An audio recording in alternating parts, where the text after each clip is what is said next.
Howdy, Pilgrim. And here's some more happy trails on Baden Hill.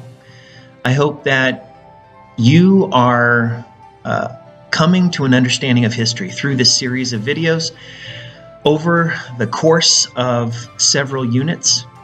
And today we're going to actually take some time to go back and see some patterns that are emerging from all of these different units together. Already this year, we've talked about revolution. We've talked about how revolutions happen because of certain situations that are going on in society, certain conditions that make people's lives unbearable. That is the reason for change. And so revolution is actually a part of evolution.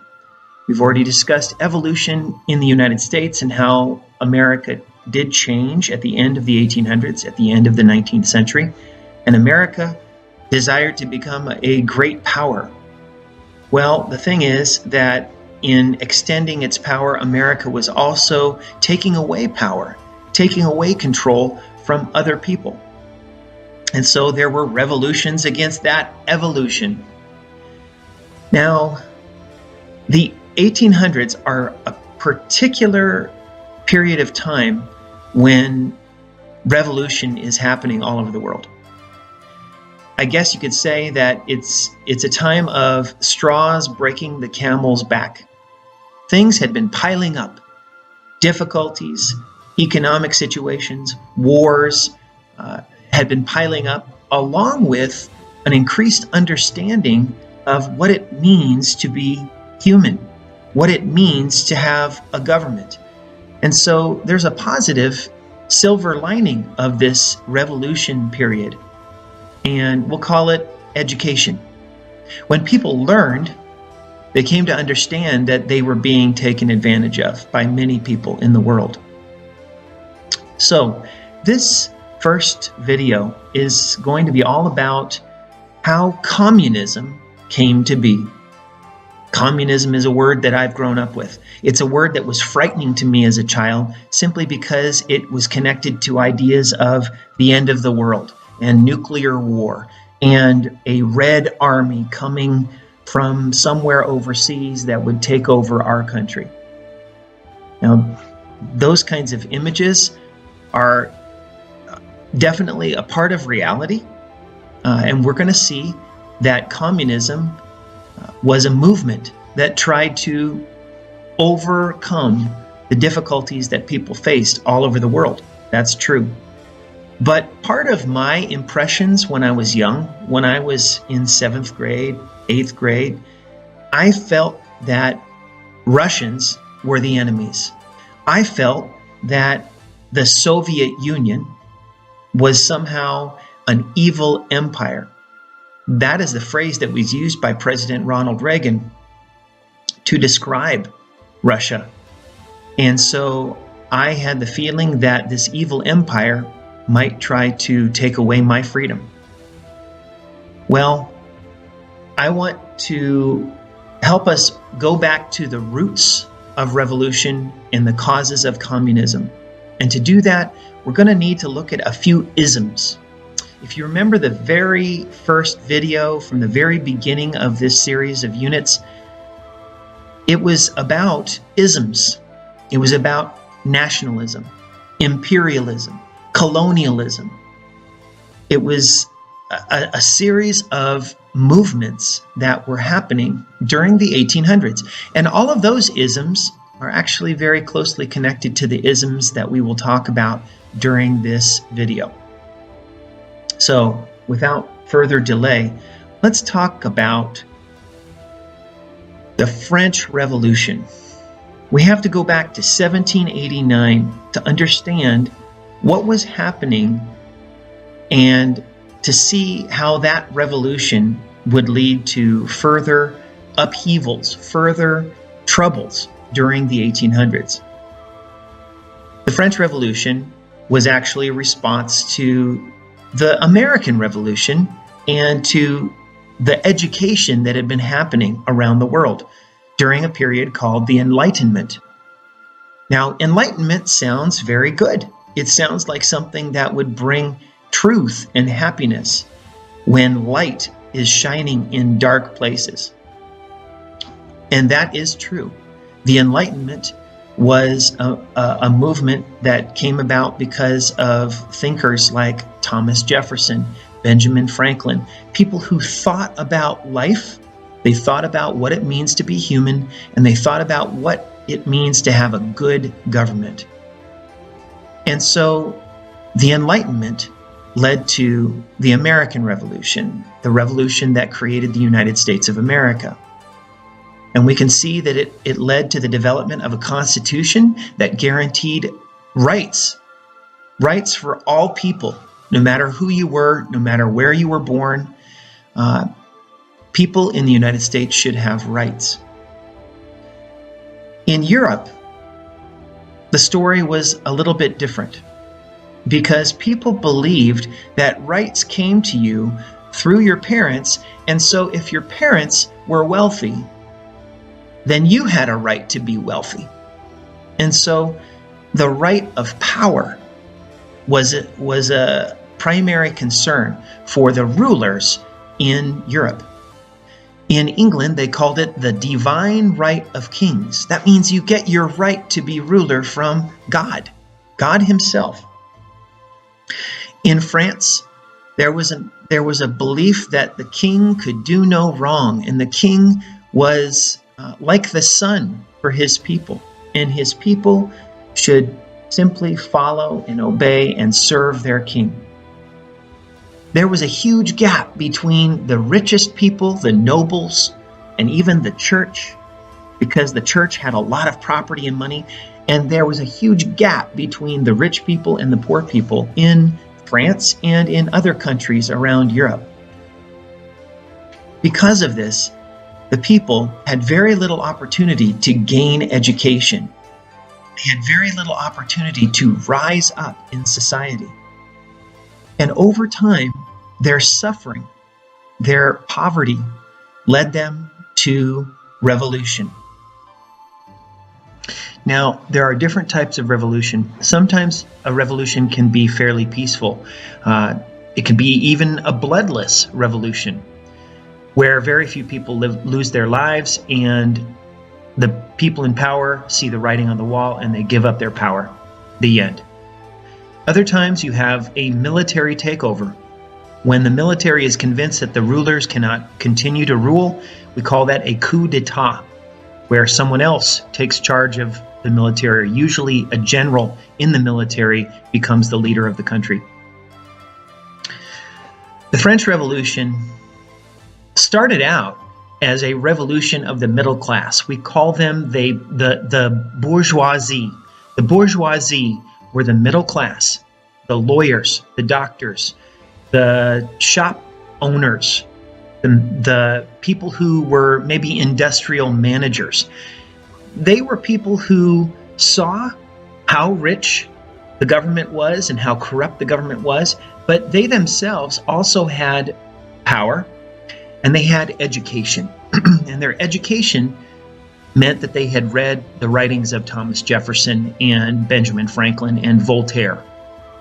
And these writings told them that they could throw off their government and change their government if the government was not a good government. But as long as the king controls the military, it's not likely that a revolution like that will take hold and continue. In the case of the French Revolution, there was more than one wave. It started out as a middle-class revolution, but then eventually you had the poor people basically wanting to overthrow all of the leaders, including their bosses, including their neighbors, and including all nobles who had wealth that they could only dream of. And so this massive popular uprising was what led to a huge bloodbath. And a bloodbath it was because of the guillotine and the executions that started. And so from 1793 to 1794, a man named Robespierre basically controlled a reign of terror. And this reign of terror got rid of all the nobles and all of the people who had been in power previously. And so basically society was turned upside down, with the poor factory workers suddenly having positions of power and wanting revenge.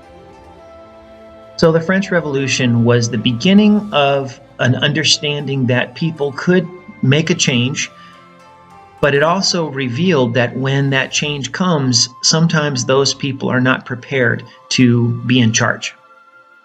So how can they learn how to be in charge? How can they learn to create a government that will be for the people and will take care of everyone in society and will keep the gap from forming between the rich and the poor? And so that leads us to a couple of thinkers, additional thinkers of this revolutionary period. We have to acknowledge the writings of Voltaire, of course, as we mentioned, and also Jean-Jacques Rousseau. So Voltaire and Rousseau are two of the most revolutionary philosophers in France, and their teachings directly led to the French Revolution. They believed in freedom. They believed in equality. They believed in the fact that the church had too much power, and they wanted to change that. And as a result, sadly, much of the revolution became an atheist revolution to get rid of these ideas that there was a God controlling people. And, we need to know that God is in control, but he doesn't control us like puppets. But unfortunately, that was part of the religion at that time, was the church controlling people through the power they had as representatives of Christ on earth.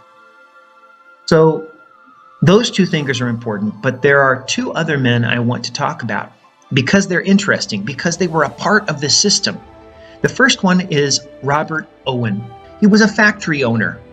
He was from Wales, and he had factories in Scotland, and he was very wealthy. But he came to understand that the system was corrupt. It was broken. And he wanted to create a factory system that could actually make it possible for the workers to share in the fruits of their labors.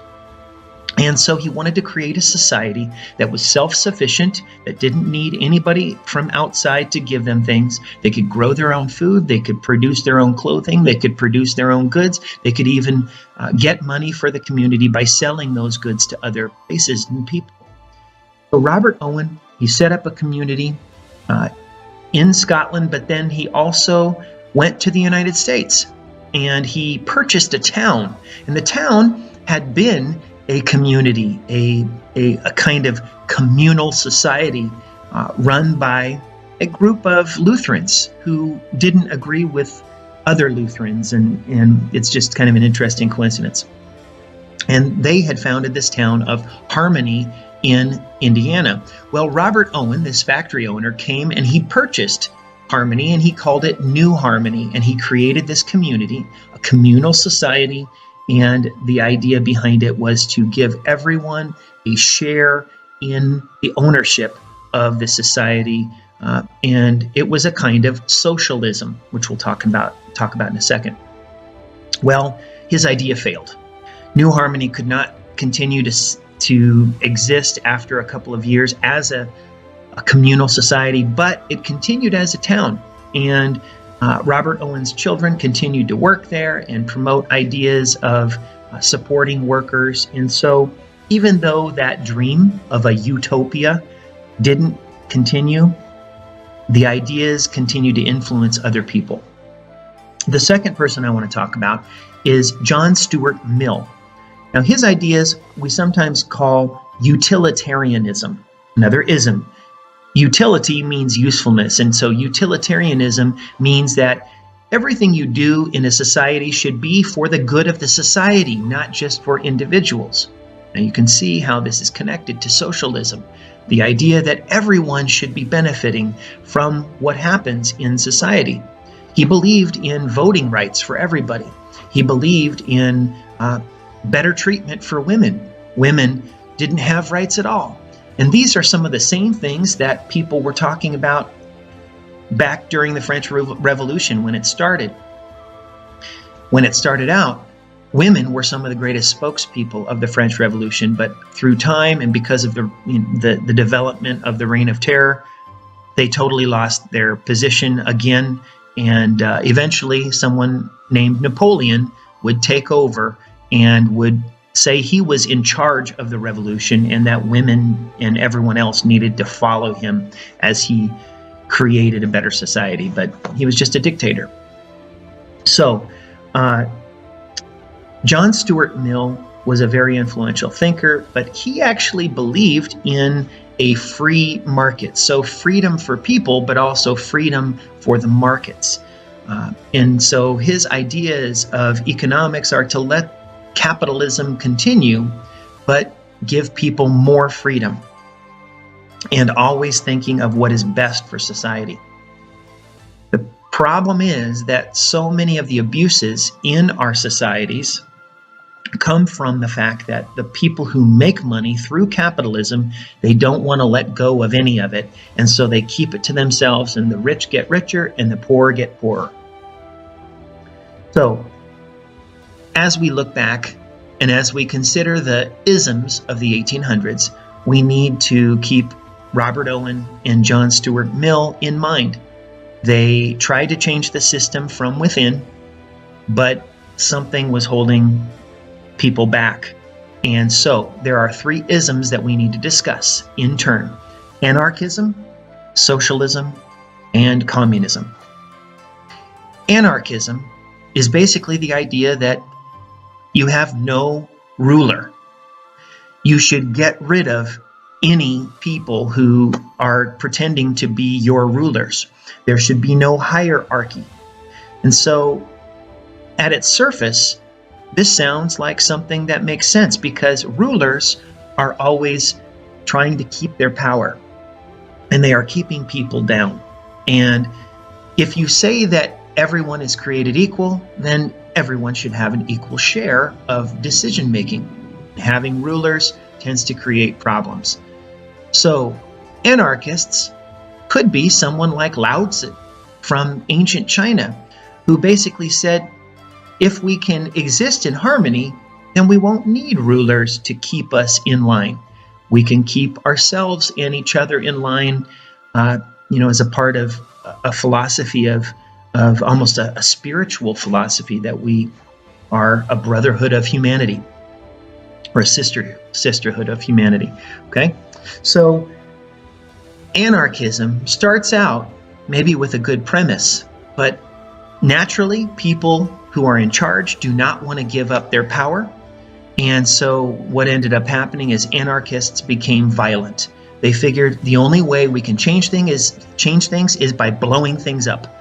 And so sometimes they would carry out assassinations of key leaders in society, and they would do that to change things by getting rid of a bad leader. But they also wanted publicity because it was a kind of propaganda that would spread their ideas very quickly, and it would help people see that they should agree with you or else. And so it was terror. It was terrorism.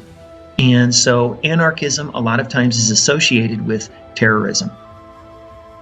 The second ism is socialism. Now, socialism and anarchism developed together, and many times socialists became anarchists or vice versa. Socialism is focusing on the fact that everyone in society deserves to have a good life. And the way we have a good life is having food, having shelter, having good health. These are the things that socialists would believe are our natural human rights. And so socialism says we should create a government that will provide those things for people. Now, sometimes socialism can be a democracy. The idea is if people in a country vote to have a government that takes care of everyone in those ways, then you have a socialist democracy.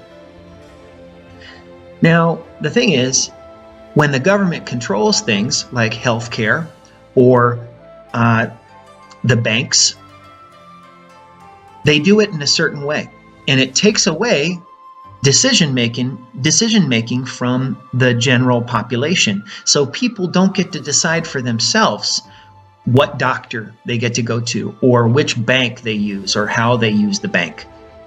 So when the government takes over, even if it's for a good intention, even if they're trying to help all people be equal and be treated fairly, the government has more power.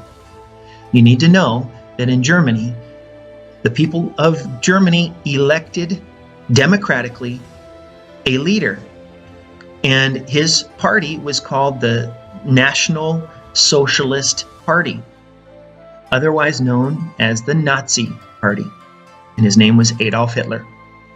Even though he had socialism in the name of his party and said that he was going to do all these good things, get people working again, and basically help the country rebuild after World War I and the Great Depression, he was a dictator, and his ideas were not for everyone, as we know very well. So socialism is a very tricky concept, and socialism, meaning the government has a lot of power and usually raises taxes to pay for the programs for its people. Well, when that government has so much power that people lose their freedom, then it's just a dictatorship. Now, the third ism is communism. Communism is basically an extension of socialism. The idea that everything is controlled by the Communist Party, and that no one can disagree with the way they do things. And this means that everyone will have food to eat and will have a house or a place to live and will have a job, but they don't get to choose what those jobs and what those jobs are or where they live. They don't have choice. They operate for the government so that the government can take care of the people. This is an extreme form of socialism, but basically the idea is that eventually, if socialism works well, that communism will develop and it will be like paradise on earth. So communism is really a state of things. It's the perfection that socialism hopes to achieve. And getting rid of democracy is actually a part of that process, because democracies can go either way. Sometimes if the powerful are in the majority, then they will oppress the minority. And so communism, in their mind, in the communists' mind, is the only thing that can ensure that no one abuses other people. But we know the truth, that any rulers will abuse their power. Okay, so that's an introduction of the causes of communism. I know it was a lengthy introduction, but hopefully it covers enough so that we can go more quickly in the following segments.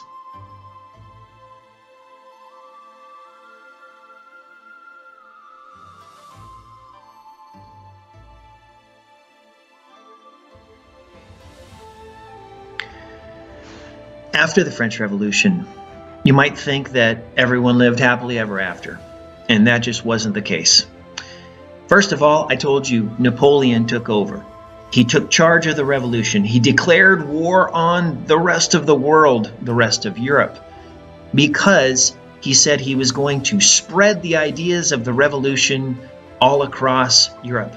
And so we would say that his revolution was a liberal revolution. When we say liberal, it means he was giving freedom to peoples who didn't have freedom. Well, Napoleon was a tyrant, and he was actually taking away people's freedom and abusing his power. No surprise. But eventually he was defeated at the Battle of Waterloo, and at that same time there was a backlash against revolutionary thinking. We call a backlash to revolution reaction or reactionary thinking. And so a reaction to revolution happened, And people said, no, we need to get back to the way it used to be, the conservative way. And so you will hear me say often, liberal and conservative. Liberal means change things, give more freedom. Conservative means no, preserve things. Law and order is the most important thing that we can have. And after Napoleon, Europe wanted law and order. And so you have this reactionary movement to put down the revolutionary movement. And so you had kings take power again, and you had the police and military taking control and taking away some of people's rights. In particular, there was a suppression of journalistic freedom. So freedom of the press was circumvented or curtailed. We say it was shut down a little bit. And when people saw that the same things were happening again, they knew that it was time for another revolution. And so there was a revolution in France in 1830. And that, again, you know the story of Les Miserables, which is the story of these ongoing revolutions of largely students who continue to learn about the world and the government they should have, and they compare that to the government they have, and they decide that they need to build barricades and fight on their own. And those revolutions were successful for a short period of time, but often they failed in the long run because the powerful people could have enough military to put down those revolutions. The revolutions of 1848 are what we want to talk about here. And 1848 is known as the year of revolution, or the People's Spring. And the disturbances, if you are someone in power, we'll call them disturbances, but the daylight for freedom, that started to rise or happen in January of 1848 in an interesting place on the island of Sicily. And basically Sicily was the people of Sicily were tired of being ruled, and they started to promote the ideas of workers' rights and universal voting rights, things like that. Again, workers were still being oppressed. They were having to work long days. And, somebody like Robert Owen, who we mentioned, promoted the 8-hour workday. He said his slogan was, 8 hours to eat, 8 hours to live, 8 hours to sleep. That was kind of a model for what we do today. But the revolutions of 1848 started in Sicily, and that was in January. In February, they were starting in Paris, in France, and gaining a lot of momentum. And they were very successful at the beginning. In March, they spread to Germany. And Germany wasn't a country yet, but the people there did have a sense of nationalism. And so intertwined with the revolutions of 1848 is a huge movement for national freedom. There were many groups of people who felt they were oppressed by other groups of people. Maybe they were a language group that was being forced to be a part of a bigger group, and they were being taught a different language in school and weren't allowed to speak their own language. And because of that, they wanted their freedom, they wanted independence, and this was all happening all over Europe. So Germany was experiencing the desire to unite, and they also had the same principles of workers' rights and universal voting rights. And from Sicily, the revolution was spreading into Italy, which also wasn't a country yet.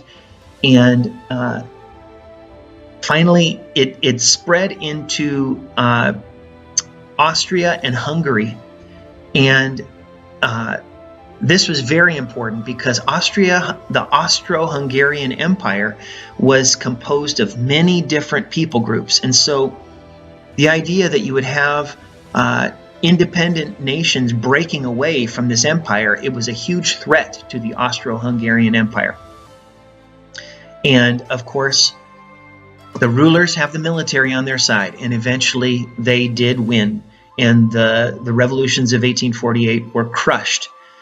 But there were changes that happened.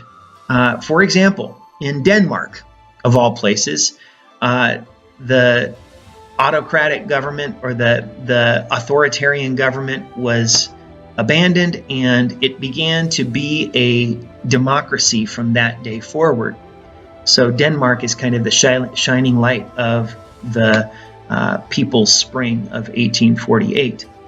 And also, the movement in the Austro-Hungarian Empire caused Russia to basically finally let the serfs have their freedom. Up to this point, serfs had been considered slaves in the Russian Empire.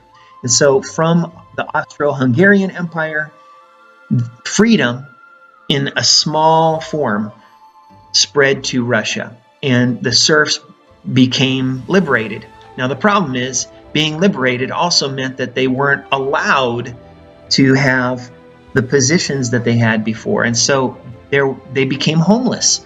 They were walking the streets and the country roads without any sort of existence, and so the emancipation of the serfs sounds really good, but in reality it was a very difficult thing for them.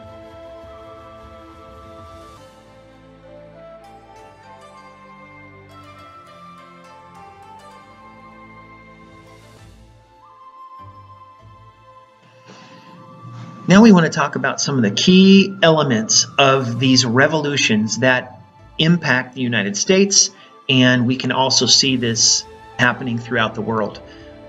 So let's talk a little bit about labor movements and progressivism.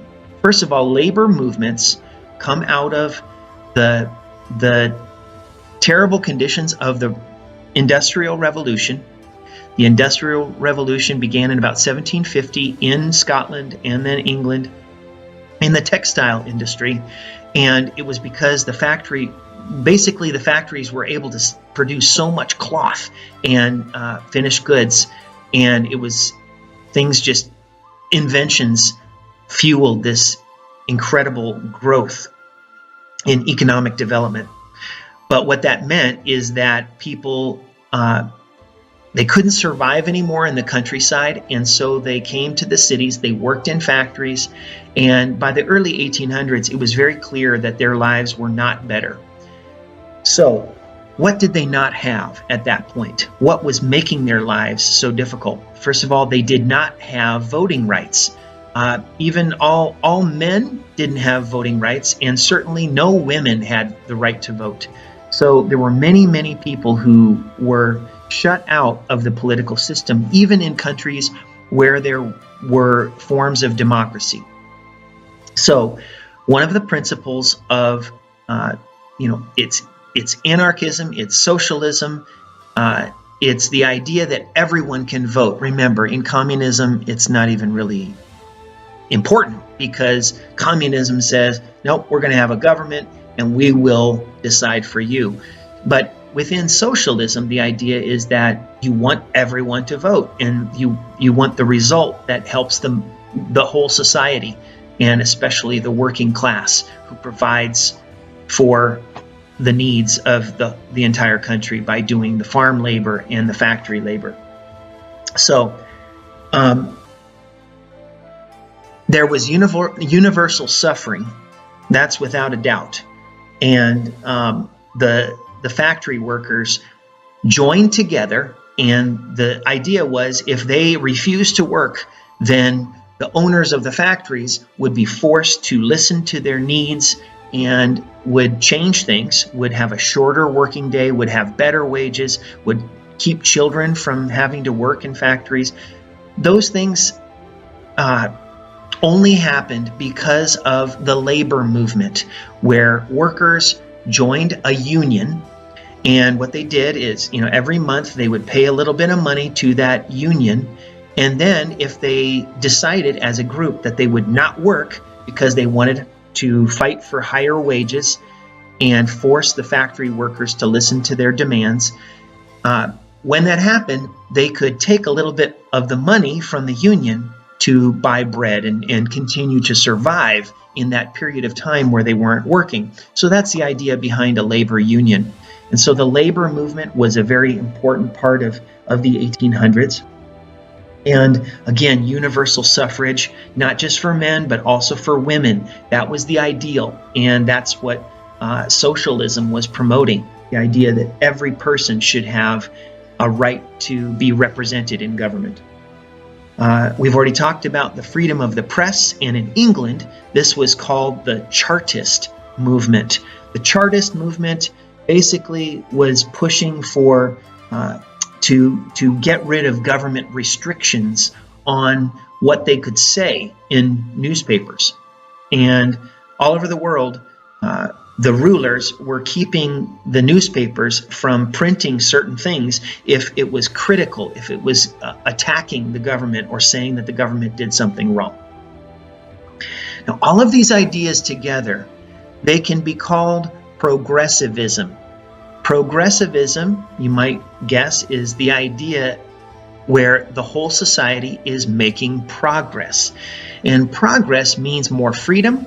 It means better conditions. It means a better life for more people, not just for a few rich people, but for more people. And so progressivism is again the idea that you can take care of people who have been overlooked by society or made to do the work of society without benefiting from that work.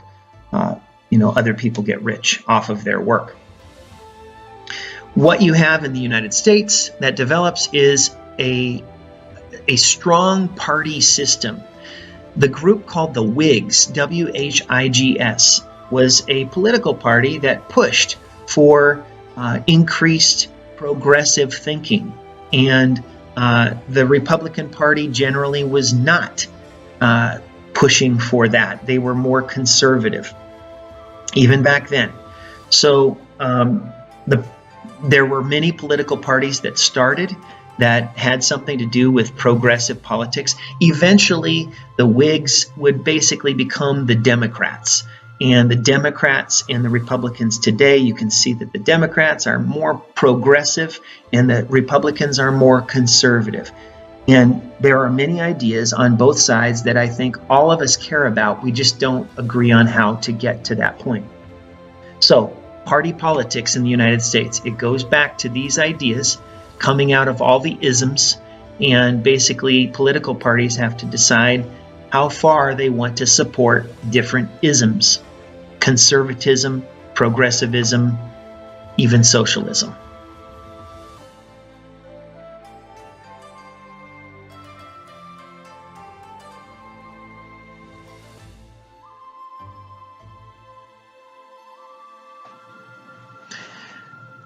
As we have said, it takes great thinkers to create great movements. And I want to talk about two great thinkers. Not everyone would agree that they are great thinkers, but I hope that everyone would agree that they have great intelligence and that their main goal was to solve the problems of society. They didn't do it so that they could have statues made of them. They didn't do it so they could become millionaires. Their names were Karl Marx and Friedrich Engels, two German men, and they ended up working together in London. So we'll talk a little bit about their story. Karl Marx was a Jewish man who was originally a Lutheran. Now, you know the story of the Jews in Germany and how many Jewish people were forced to believe or forced to change their religious affiliation so they would join the Lutheran Church just because they were persecuted. I don't know the situation with the Marx family, but what I do know is that eventually Karl Marx became an atheist. He didn't believe in any God. And I think that had a lot to do with the way he approached his philosophy and his thinking.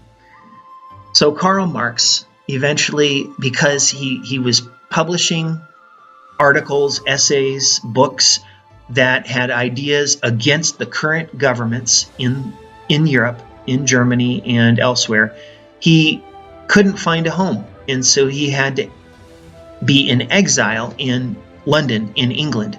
And he lived there with his wife. They had a family, and it's very clear that they lived in poverty. In fact, 3 of his 6 children died from various diseases and problems as young people. And this is a very sad thing, and hopefully it helps you understand his thinking, that he saw the bitterness of life, and he knew that something needed to change. Now, Friedrich Engels had a different route to get to England.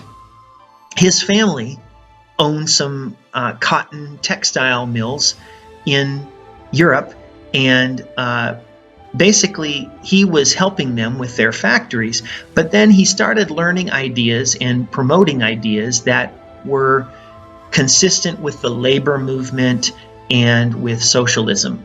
And so his parents said, we're going to send you away. We want you to work in Manchester in England so that you can get away from all these revolutionary ideas and these radicals.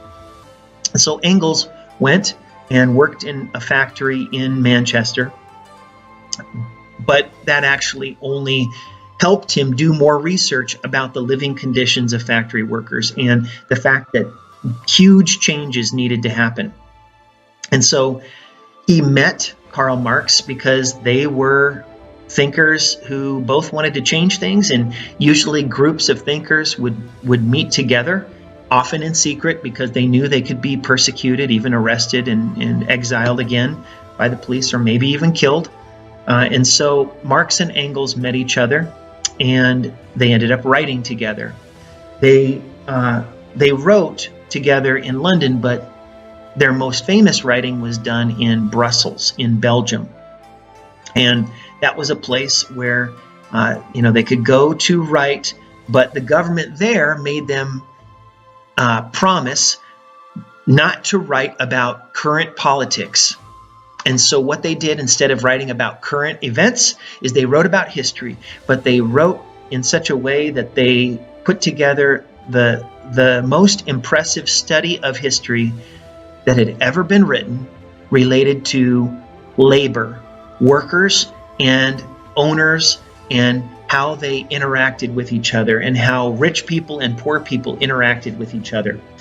And so 2 books need to be mentioned here.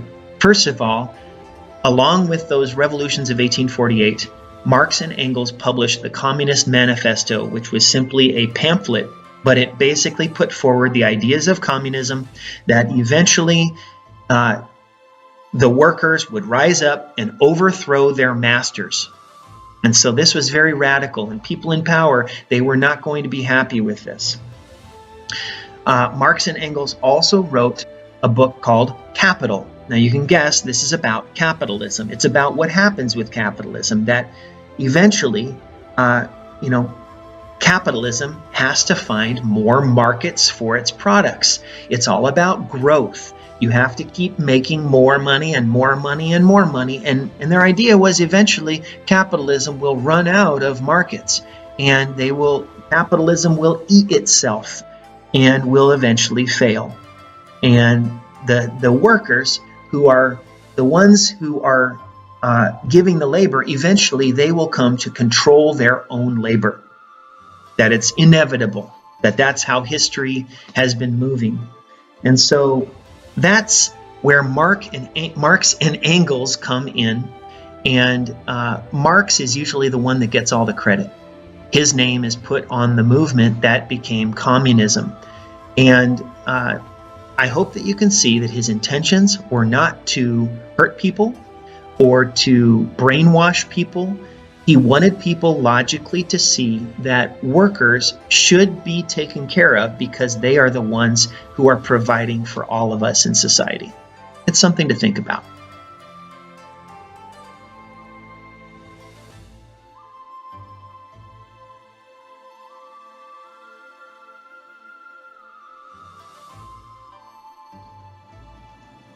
As I've tried to repeat, movements like this don't make people in power very happy.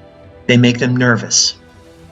And when people in power think that workers are getting together to get rid of them, they will start to use the mechanisms of power to keep power.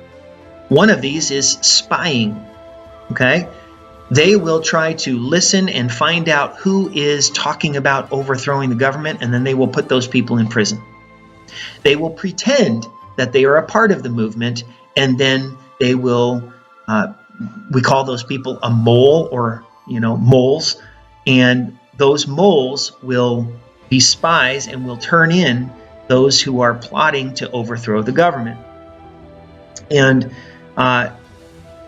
that's one mechanism. The second mechanism is just downright violence and oppression, where if you hear someone is accused of doing something, that you put them in prison. And this has happened throughout history. Back in the French Revolution, back before the American Revolution, people were being put in prison for being radicals, for being revolutionaries of some kind. So that was a dirty word to people in power.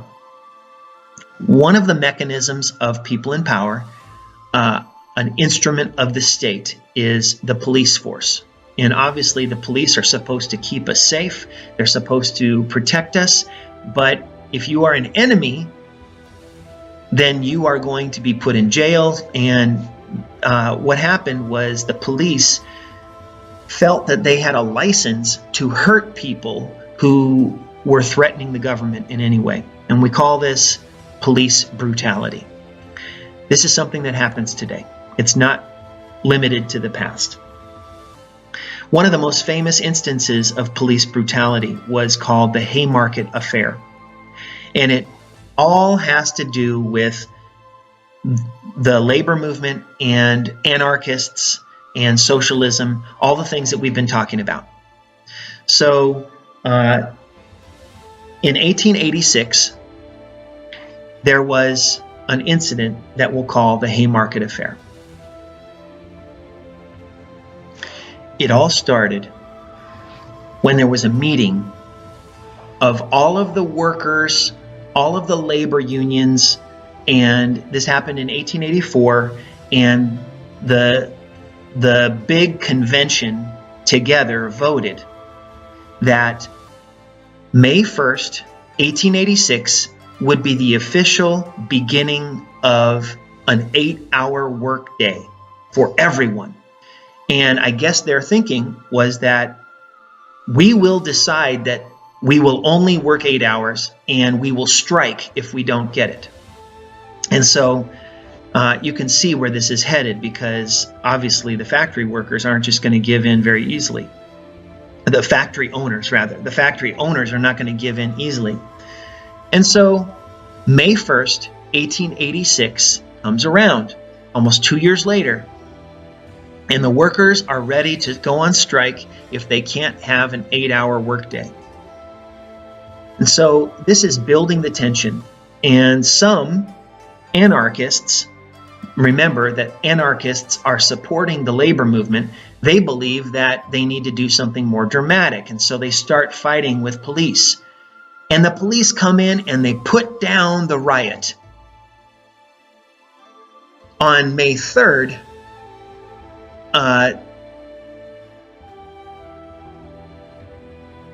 in actuality, it's very difficult to say who started the fighting. In fact, what ended up happening on May 3rd is that police fired their guns into this crowd of striking workers, and at least 2 and maybe 6 were killed. There's chaos here. And so that was on May 3rd that the police fired into the crowd. On May 4th, the workers were back. They were still rallying. There were speeches being given, telling them to stay strong, and then they could get the 8-hour workday. In the middle of that, a bomb was rolled out, and 7 policemen ended up being killed, and there were some other workers that were killed as well. The understanding that people have today is that the bomb was actually thrown by anarchists. Now, anarchists are not trying to hurt the workers, but they're trying to make a bang. They're trying to get publicity for this problem, and they want to hurt police. As a result, many anarchists were hanged. They were killed, executed, even though there was very little evidence that they were involved. And you can see this back and forth between groups struggling for power. And so that Haymarket affair, I mean, it should be called a massacre. It should be called more than just an affair. But sometimes that's what we do with things that are ugly in the past. We just give them fancy names like Haymarket affair. Another result of revolutionary activity was an intensification of monarchy. In Germany, you had a monarchy. Even though you had all this revolutionary support and so many socialists, you had a reaction against the revolution that took advantage of the nationalist spirit. Remember that even the workers felt like they wanted a united Germany. And so in Germany, you have the Kaiser Wilhelm I, and then Kaiser Wilhelm II later. And so you have an intensification, a strengthening of monarchy as a backlash against revolution and even democracy. You also have what's called authoritarianism. Authoritarianism is when an authority says that my words are law, and what I want is the only thing that matters. What someone else wants doesn't matter at all. And so authoritarian thinking, authoritarian actions can actually creep into any government. Whenever a government starts to take more control, we say that that government is becoming authoritarian. Okay? So it's not a good thing. It's definitely a negative that shows someone in power or a group of people in power trying to secure their power and keep it. A few more isms that we need to discuss. As a reaction to revolution, you have populism. This is the sad and ugly truth here in our state of California, in our city of San Francisco. Populism was very important as a way to get people worked up, and then that led to the next one, nativism, which was to say that only Americans should have jobs in this country, and if you come from another country, you don't belong. So it very quickly becomes racist, and Chinese people were excluded from San Francisco as a part of this very same period. Now, all of this is connected to nationalism, right? Nationalism can be used by workers to unite together and be a stronger group that fights for rights, or it can be used for conservative forces to say, we are going to become a strong country, and if you are making our country weak, then you need to get out of here, or we will put you in prison, and that included socialists. So the Nazi Party, even though they had socialist in their name, they actually hated socialists and communists in their country, and they were the conservative ones who wanted to get rid of those other labor union people. So I know it's very complicated, but you can see there are a lot of tensions in society, and it has to do with all of these different isms. I hope that this discussion of revolution in the 1800s, I hope it helps you understand how Russia moved toward revolution.